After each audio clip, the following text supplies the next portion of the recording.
वक्फ संशोधन कानून अब बीजेपी के लिए गले की फांस बनता जा रहा है। विपक्ष तो इस मुद्दे को सरकार के खिलाफ भुना ही रहा है।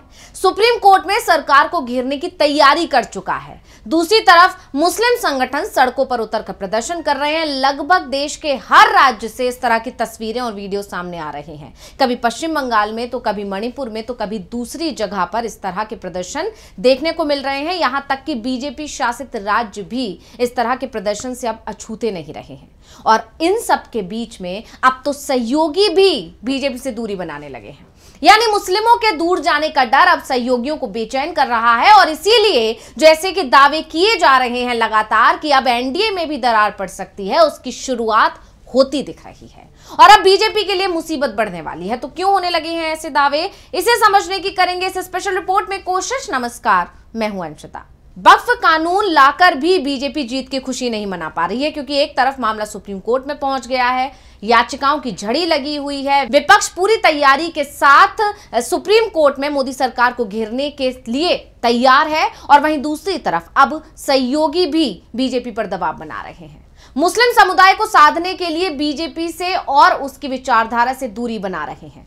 तो अब सहयोगियों को लेकर ऐसे दावे क्यों किए जा रहे हैं, क्यों बीजेपी पर दबाव बन रहा है, और कैसे मुस्लिमों को साधने के लिए अब सहयोगी बीजेपी पर हावी हो रहे हैं, उस पर आगे बात करेंगे। लेकिन पहले विपक्ष की तरफ से जो तैयारियां की गई हैं, या फिर विपक्ष की तरफ से जो सड़क पर और सरकार को घेरने के लिए जो प्लानिंग की गई है, उसके बारे में आपको बताते हैं। तो पहले बात विपक्ष की करें तो सड़क पर सरकार को घेरने की विपक्ष और मुस्लिम संगठन ने जबरदस्त तैयारी कर ली है। वहीं अब विपक्ष सुप्रीम कोर्ट में भी बीजेपी को कड़ी चुनौती देने वाला है।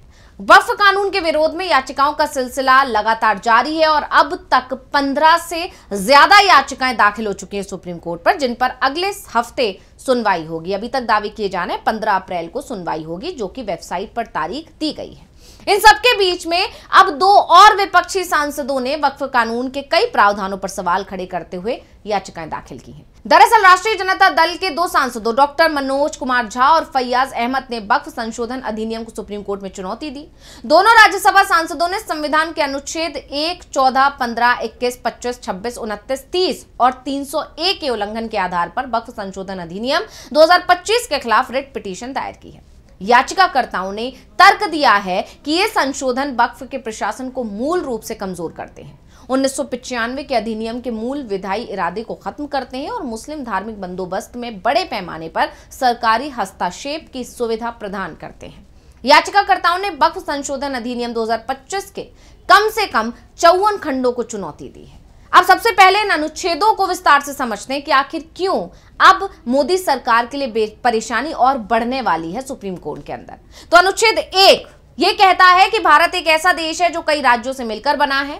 ये देश की एकता और पहचान को मजबूत करता है। सांसदों का कहना है कि हो सकता है कि ये कानून इस एकता को कमजोर करता है। अनुच्छेद 14 ये हर इंसान को कानून के सामने बराबरी का हक देता है, चाहे कोई गरीब हो या अमीर, हिंदू हो या मुस्लिम, सबके साथ एक जैसा व्यवहार होना चाहिए। अगर ये कानून किसी समुदाय के साथ भेदभाव करता है तो ये नियम टूटता है।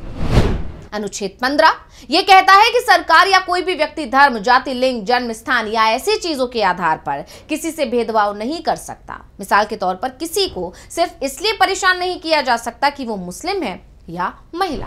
अनुच्छेद 21 ये हर व्यक्ति को जिंदा रहने और आजादी से जीने का हक देता है। इसमें सम्मान के साथ जीना, अपनी मर्जी से फैसले लेना शामिल है। अगर कोई कानून इस आजादी को छीनता है तो ये गलत है। अनुच्छेद 25 ये हर इंसान को अपने धर्म को मानने और उसकी प्रैक्टिस करने की आजादी देता है। जैसे कोई मंदिर जाए, मस्जिद जाए या चर्च जाए, ये उसकी पसंद है। सांसद शायद कह रहे हों कि ये कानून मुस्लिम समुदाय के धार्मिक अधिकारों में दखल देता है। अनुच्छेद 26 ये धार्मिक समूहों को अपनी संस्थाएं चलाने का हक देता है, मसलन मस्जिद या वक्फ बोर्ड को अपने तरीके से काम करने की आजादी। अगर ये कानून वक्फ की आजादी छीनता है तो ये नियम टूटता है। अनुच्छेद 29 ये कहता है कि अल्पसंख्यक समुदाय अपनी भाषा, संस्कृति और परंपराओं को बचाने का हक रखते हैं। जैसे मुस्लिम या सिख अपनी पहचान को बनाए रख सकते हैं। सांसदों को लगता है कि ये कानून उनकी संस्कृति पर हमला करता है। अनुच्छेद 30 ये अल्पसंख्यकों को अपने स्कूल, कॉलेज या संस्थान बनाने और चलाने का अधिकार देता है। अगर ये कानून उनकी संपत्ति या संस्थानों को प्रभावित करता है तो ये गलत हो सकता है। अनुच्छेद 301 ये हर व्यक्ति को अपनी संपत्ति रखने का हक देता है। सरकार बिना ठोस कारण और मुआवजे के किसी की जमीन या संपत्ति नहीं छीन सकती और इसी को लेकर सांसद कह रहे हैं कि ये कानून वक्फ की संपत्ति को खतरे में डालता है। यानी इन सांसदों का मानना है कि वक्फ संशोधन अधिनियम 2025 इन बुनियादी अधिकारों को नुकसान पहुंचाता है, इसलिए उन्होंने सुप्रीम कोर्ट से इसे रद्द करने की मांग की है ताकि संविधान की रक्षा हो सके। यानी जो हर एक खंड में जिस तरह मुस्लिमों को संविधान प्रदत्त अधिकार को खत्म करने की कोशिश की गई है, उस पर बचाव करने में अब बीजेपी के पसीने छूट सकते हैं, ऐसा राजनीति के जानकारों का मानना है। अब जहां एक तरफ बीजेपी को सुप्रीम कोर्ट में पूरी तरह घेरने की तैयारी कर ली गई है, सुप्रीम कोर्ट में बीजेपी को कैसे चुनौती देनी है इसका पूरा खाका विपक्ष की तरफ से तैयार कर लिया गया है, लेकिन इन सब के बीच में अब बीजेपी के अपने सहयोगी भी बीजेपी का साथ छोड़ते दिखाई दे रहे हैं। जिस तरह से मुस्लिमों की नाराजगी तेजी से बढ़ रही है, मुस्लिम संगठन एनडीए के सहयोगी दलों के खिलाफ खड़े हो गए हैं, खासकर जेडीयू, चिराग पासवान, टीडीपी और आरएलडी इनके खिलाफ जिस तरह प्रदर्शन कर रहे हैं, क्योंकि मुस्लिमों की नाराजगी बीजेपी से तो है ही, लेकिन उससे कहीं ज्यादा नाराजगी एनडीए के इन सहयोगी दलों से है, क्योंकि इनकी वजह से ही वक्फ संशोधन बिल पास हो पाया। और ये वो दल है जो खुद को मुस्लिम का हितैषी बताते हैं, जो बताते हैं कि इन्हें मुस्लिम समुदाय की बहुत ज्यादा चिंता है। और इन सबको देखते हुए अब मुस्लिम संगठनों की नाराजगी को देखते हुए सहयोगी भी बीजेपी की विचारधारा से दूरी बना रहे हैं। आप जानते हैं कि बिहार में इस साल के आखिर में चुनाव है और इसी के चलते सियासी घमासान तेज होता जा रहा है। एनडीए गठबंधन में दरार बढ़ती हुई दिखाई दे रही है। अब पहले से ही जेडीयू और बीजेपी में तनातनी की खबरें आ रही हैं। जेडीयू के अंदर जिस तरह से मुस्लिम नेता अपनी पार्टी आलाकमान से यानी नीतीश कुमार से नाराज हैं, उसके बाद नीतीश कुमार भी कहीं ना कहीं बीजेपी आलाकमान पर दबाव बना रहे हैं। और अब चिराग पासवान ने भी बीजेपी का साथ छोड़ दिया है, क्योंकि वक्फ संशोधन बिल पारित होने के बाद से और उसके कानून बनने के बाद से चिराग पासवान की पार्टी में भी इस्तीफों की झड़ी लग गई है। मुस्लिम नेताओं ने चिराग पासवान से दूरी बनाना शुरू कर दिया है, उनके खिलाफ नाराजगी अपनी वो जाहिर कर रहे हैं। यही नहीं, और बिहार में जो मुस्लिम समुदाय के लोग हैं वो चिराग पासवान के खिलाफ भी अपनी नाराजगी खुलकर जाहिर कर रहे हैं।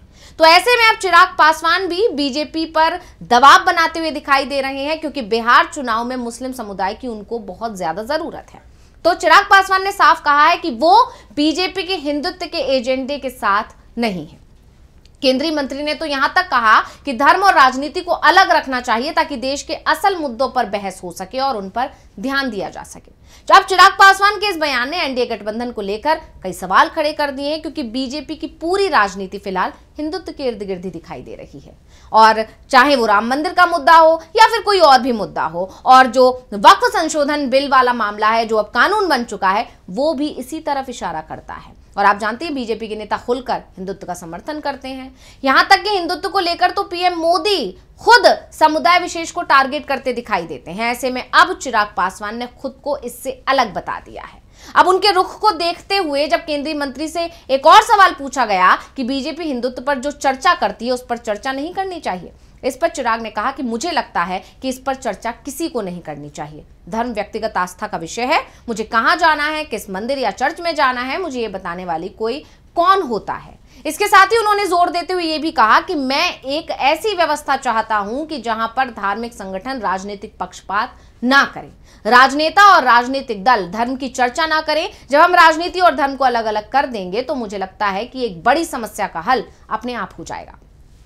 अब चिराग का जो ये बयान आया है बीजेपी के लिए एक बड़े झटके के रूप में देखा जा रहा है, क्योंकि राज्य में विधानसभा चुनाव होने जा रहे हैं और उससे पहले एनडीए के सहयोगियों का ये मोहभंग बीजेपी पर भारी पड़ सकता है। जेडीयू के अंदर पहले ही बगावत देखी जा रही है और जिसके चलते नीतीश कुमार अलग परेशान है और चिराग पासवान ने तो अब बीजेपी से दूरी बनाना शुरू कर दिया। और इसको लेकर जानकारों का कहना है कि शुरुआत चिराग पासवान ने की है, इसके पीछे हो सकता है कि अब नीतीश कुमार भी इस तरह के बयान देना शुरू कर दे, क्योंकि अभी तक नीतीश कुमार चुप्पी साधे हुए हैं। हाँ, उन्होंने डैमेज कंट्रोल करने की कोशिश की थी अपने मुस्लिम नेताओं के सहारे से, लेकिन वो इसमें कामयाब होते नहीं दिखाई दे, क्योंकि मुस्लिम नेताओं की नाराजगी भी खुलकर सामने आ गई जब उनसे कुछ सवाल किए गए और उसका जवाब दिए बिना वो वहां से चले गए। और इसके बाद से यह साफ हो चुका है कि अब एनडीए के अंदर भी दरार पड़ने लगी है और इसकी शुरुआत चिराग पासवान के बयान से हो चुकी है। अब देखना होगा कि बीजेपी सुप्रीम कोर्ट में विपक्ष के जो